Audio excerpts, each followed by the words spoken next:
السلام علیکم ورحمۃ اللہ وبرکاتہ۔ بسم اللہ الرحمن الرحیم۔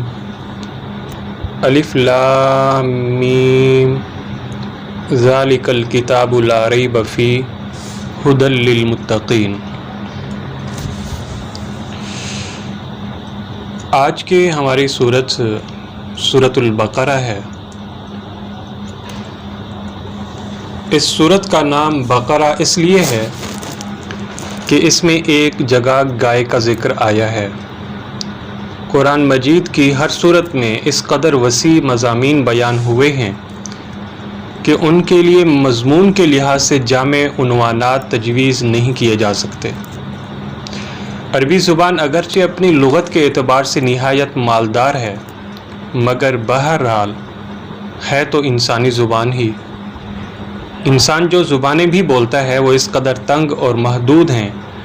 کہ وہ ایسے الفاظ یا فکرے سے فراہم نہیں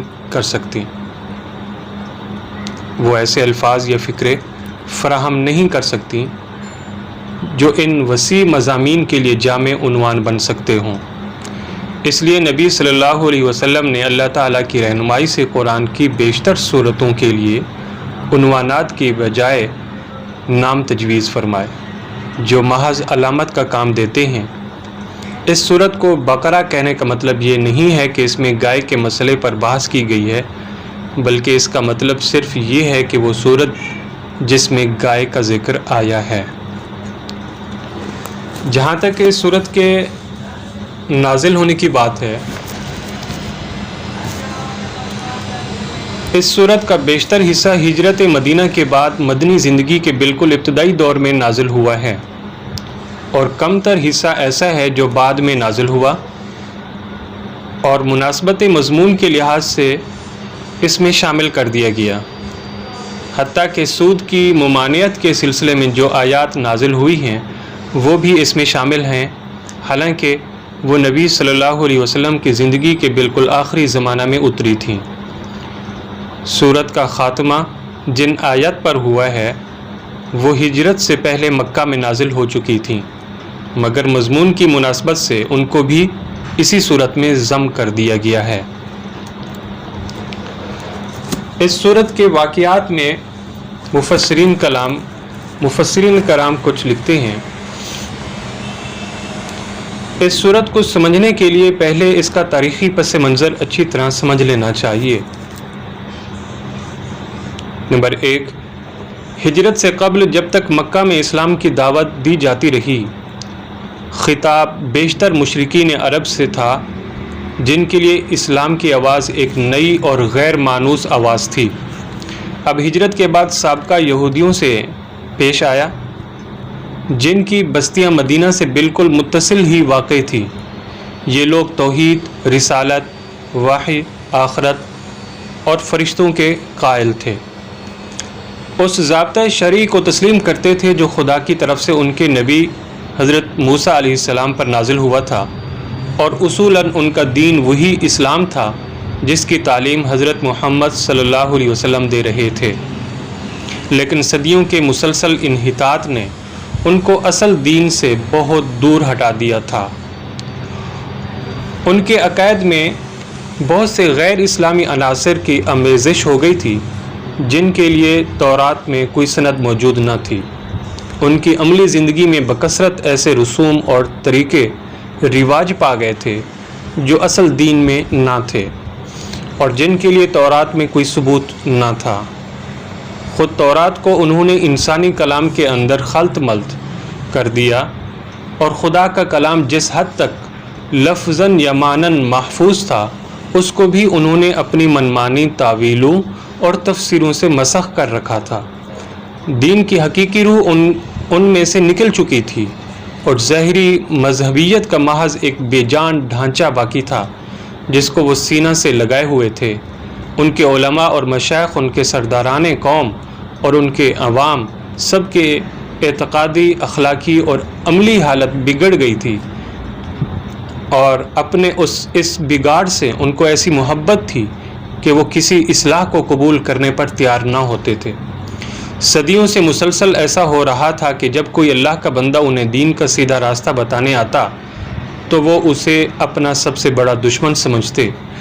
اور ہر ممکن طریقے سے کوشش کرتے تھے کہ وہ کسی طرح اصلاح میں کامیاب نہ ہو سکے۔ یہ لوگ حقیقت میں بگڑے ہوئے مسلمان تھے جن کے ہاں بدعتوں اور تحریفوں، موشگافیوں اور فرقہ بندیوں، خدا فراموشی، دنیا پرستی کی بدولت انحطاط اس حد کو پہنچ چکا تھا کہ وہ اپنا اصل نام مسلم تک بھول گئے تھے، محض یہودی بن کر رہ گئے تھے،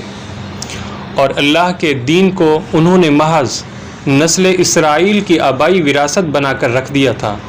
پس جب نبی صلی اللہ علیہ وسلم مدینہ پہنچے تو اللہ تعالیٰ نے آپ کو ہدایت فرمائی کہ ان کو اصل دین کی طرف دعوت دیں۔ چنانچہ سورۃ بقرہ کے ابتدائی 15-16 رکوع اسی دعوت پر مشتمل ہیں۔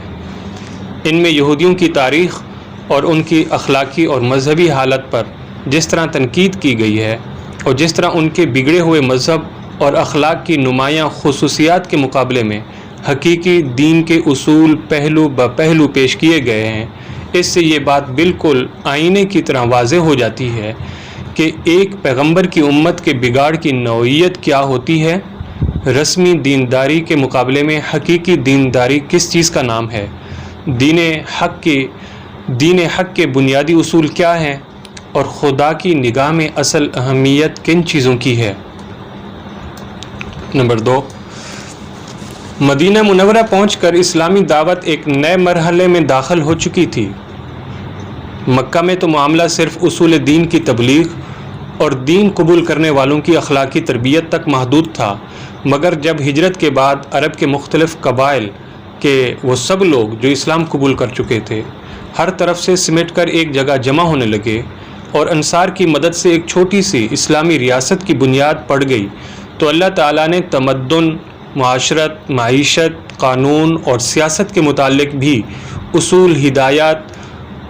ہدایات دینی شروع کی اور یہ بتایا کہ اسلام کی اساس پر یہ نیا نظام زندگی کس طرح تعمیر کیا جائے۔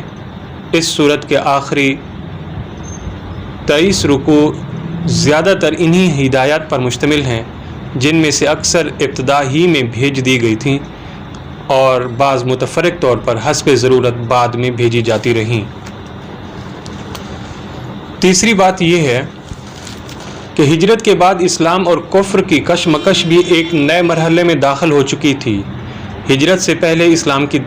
دعوت خود کفر کے گھر میں دی جا رہی تھی اور متفرق قبائل میں سے جو لوگ اسلام قبول کرتے تھے وہ اپنی اپنی جگہ رہ کر ہی دین کی تبلیغ کرتے اور جواب میں مصائب اور مظالم کے تختہ مشق بنتے تھے۔ مگر ہجرت کے بعد جب یہ منتشر مسلمان مدینہ میں جمع ہو کر ایک جتھا بن گئے اور انہوں نے ایک چھوٹی سی آزاد ریاست قائم کر لی، تو صورتحال یہ ہو گئی کہ ایک طرف ایک چھوٹی سی بستی تھی اور دوسری طرف تمام عرب اس کا استحصال کرنے پر تلا ہوا تھا۔ اب اس مٹھی بھر جماعت کی کامیابی کا ہی نہیں بلکہ اس کا وجود اور بقا کا انحصار بھی اس بات پر تھا کہ اولاً وہ پورے جوش اور خروش کے ساتھ اپنے مسلک کی تبلیغ کر کے زیادہ سے زیادہ لوگوں کو اپنا ہم عقیدہ بنانے کی کوشش کرے، ثانیاً وہ مخالفین کا برسر باطل ہونا اس طرح ثابت کر دے کہ کسی ذی عقل انسان کو اس میں شبہ نہ رہے، ثالثاً بے خان و ماں ہونے اور تمام ملک کی عداوت اور مزاحمت سے دوچار ہونے کی بنا پر فقر و فاقہ اور ہمہ وقت بے امنی، بے اطمینانی کی جو حالت ان پر طاری ہو گئی تھی اور جن خطرات میں وہ چاروں طرف سے گھر گئے تھے ان میں وہ ہراساں نہ ہوں بلکہ پورے صبر اور ثبات کے ساتھ ان حالات کا مقابلہ کریں اور اپنے عزم میں ذرا تزلزل نہ آنے دیں۔ رابعاً وہ پوری دلیری کے ساتھ ہر اس مسلح مزاحمت کا مسلح مقابلہ کرنے کے لیے تیار ہو جائیں جو ان کی دعوت کو ناکام کرنے کے لیے کسی طاقت کی طرف سے کی جائے، اور اس بات کی ذرا پرواہ نہ کریں کہ مخالفین کی تعداد اور ان کی مادی طاقت کتنی زیادہ ہے۔ خامساً ان میں اتنی ہمت پیدا کی جائے کہ اگر عرب کے لوگ اس نئے نظام کو جو اسلام قائم کرنا چاہتا ہے فہمائش سے قبول نہ کریں تو انہیں جاہلیت کے فاسد نظام زندگی کو بزور مٹا دینے میں تأمل نہ ہو۔ اللہ تعالیٰ نے اس صورت میں ان 5 امور کے متعلق ابتدائی ہدایات دی ہیں۔ چوتھی بات یہ ہے کہ دعوت اسلامی کے اس مرحلے میں ایک نیا عنصر بھی ظاہر ہونا شروع ہو گیا تھا، اور یہ منافقین کا عنصر تھا۔ اگرچہ نفاق کے ابتدائی آثار مکہ کے آخری زمانہ میں بھی نمایاں ہونے لگے تھے، مگر وہاں صرف اس قسم کے منافق پائے جاتے تھے جو اسلام کے برحق ہونے کے تو معترف تھے اور ایمان کا اقرار بھی کرتے تھے، لیکن اس کے لیے تیار نہ تھے کہ اس حق کی خاطر اپنے مفاد کی قربانی اور اپنے دنیاوی تعلقات کا انقطاع اور ان مصائب اور شدائد کو بھی خود برداشت کر لیں جو اس مسلک حق کو قبول کرنے کے ساتھ ہی نازل ہونے شروع ہو جاتے تھے۔ مدینہ پہنچ کر اس قسم کے منافقین کے علاوہ چند اور قسم کے منافق بھی اسلامی جماعت میں پائے جانے لگے۔ ایک قسم کے منافق وہ تھے جو قطعاً اسلام کے منکر تھے اور محض فتنہ برپا کرنے کے لیے جماعت مسلمین میں داخل ہو جاتے تھے۔ دوسری قسم کے وہ منافق تھے جو اسلامی جماعت کے دائرہ اقتدار میں گھر جانے کی وجہ سے اپنا مفاد اسی میں دیکھتے تھے کہ ایک طرف مسلمانوں میں بھی اپنا شمار کرائیں اور دوسری طرف مخالفین اسلام سے بھی ربط رکھیں تاکہ دونوں طرف کے فوائد سے متمتع ہو اور دونوں طرف کے خطرات سے محفوظ رہیں۔ تیسری قسم ان لوگوں کی تھی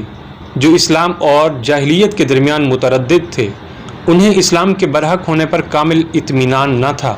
مگر چونکہ ان کے قبیلے یا خاندان کے بیشتر لوگ مسلمان ہو چکے تھے اس لیے یہ بھی مسلمان ہو گئے تھے۔ چوتھی قسم میں وہ لوگ شامل تھے جو امر حق ہونے کی حیثیت سے تو اسلام کے قائل ہو چکے تھے، مگر جاہلیت کے طریقے اور اوہام اور رسمیں چھوڑنے اور اخلاقی پابندیاں قبول کرنے اور فرائض اور ذمہ داریوں کا بار اٹھانے سے ان کا نفس انکار کرتا تھا۔ سورۃ بقرہ کے نزول کے وقت ان مختلف اقسام کے منافقین کے ظہور کی محض ابتدا تھی، اس لیے اللہ تعالیٰ نے ان کی طرف صرف اجمالی اشارات فرمائے ہیں۔ بعد میں جتنی ان کی صفات اور حرکات نمایاں ہوتی گئیں، اسی قدر تفصیل کے ساتھ بعد کی صورتوں میں ہر قسم کے منافقین کے متعلق ان کی نوعیت کے لحاظ سے الگ الگ ہدایات بھیجی گئی ہیں۔